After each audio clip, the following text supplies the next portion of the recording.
What are your interviewing options? You'll obviously need to do some recon. More specifically, it's critical to understand the scope and function of a physician assistant as well as the focus of the program. What are the program's mission, vision, values? What void do they seek to fulfill in healthcare? Is it underserved populations in rural Nebraska or an inner city elderly population with limited access to healthcare? Who are the faculty and what are the research interests? You should practice your answers to some commonly asked questions. Most interviews will have a similar set of questions.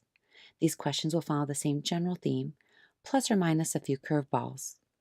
Let's walk through some commonly asked questions and the intent behind them. Why do you want to be a physician assistant? This answer should echo what you described in your personal statement.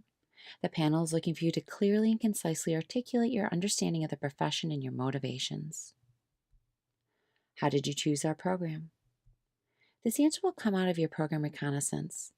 This response should specifically dovetail your interests with the program's interests. Why should we accept you into our program? This question is asking you to highlight what makes you exceptional. Don't miss this opportunity. What do you plan on specializing in? Navigating this response is a slippery slope. Here, the committee is again assessing how well your objectives align with the program's. Let me give you an example. During one interview, there was a candidate that reported she wanted to be a cardiothoracic physician assistant. However, the program she was applying to had a mission to serve rural populations. In general, cardiothoracic physician assistants hold positions in large urban teaching hospitals, given the case volume and complexity of care, not rural areas. The other challenging part of this question is by identifying a subspecialty, you could then be asked to speak on your understanding of the clinical scope of practice of these highly specialized professionals. If there's a specialty you're interested in, it's fine to express this, but also indicate that you're receptive to learning about other areas during your rotations.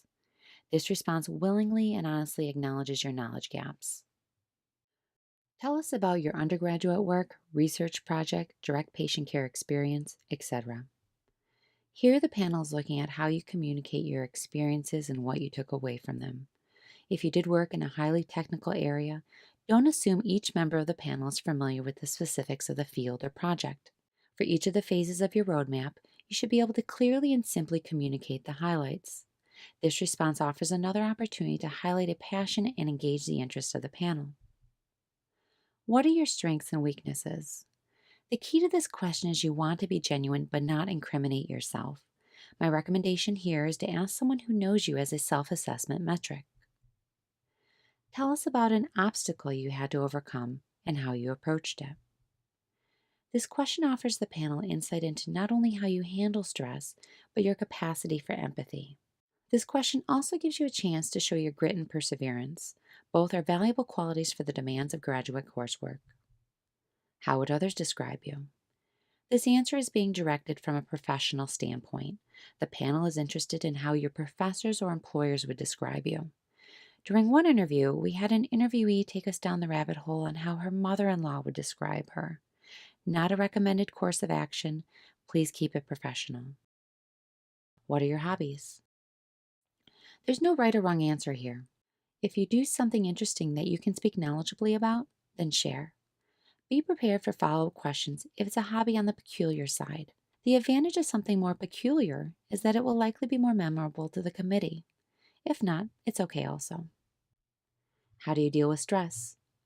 Here, the panel is looking to see how you've approached and managed stress successfully via positive outlets such as exercise, meditation, spending time with family, etc.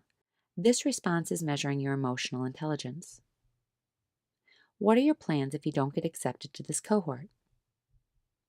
This question is assessing your dedication to the profession, professional growth, and strategic planning. This answer should reflect that you've considered this possibility and planned accordingly, with activities that result in improving your candidacy for the next cohort. Is there anything I could say to you right now to enrage you? This is a rare question, but I wanted to give you an example of a curveball. This was a question asked in the interview to a fellow PA in her interview by the director of the program. Don't bite the hook here, keep your cool and continue. Let's take a moment and discuss mock interviews. I cannot stress how important this is. This is an opportunity to normalize or standardize. Let me explain. Just like every time you get on a plane, the pilot has done practice flight hours before your flight, it's critical your responses are not only natural, but standardized to highlight the strengths that separate you from the other candidates. Practice. Have friends and family ask you the above questions in random order, and occasionally throw in questions they've been asked in interviews. I also suggest you record these mock interview sessions. Video has a way of highlighting issues you may not otherwise notice. After each session, watch the video. Ask yourself the following questions. Did you speak clearly and confidently with reasonable speed? Did you use like, and you know? Did you make eye contact? If you made a mistake, did it show on your face or did you handle it seamlessly? Do you look interested in being there? Did you interrupt the interviewer? Let's talk about interview day. You made it, you're prepared, you just need to deliver. Here are a couple friendly reminders. Attire. You should wear business attire. This consists of a conservative colored suit or dress, closed-toed dress shoes, groomed hair, subtle jewelry, and if needed, a small bag. Arrive very early. I cannot stress this enough. Introductions. On arrival, you'll meet current students and other applicants. Remember, all interactions are part of the interview process. Be kind and encouraging to the other candidates.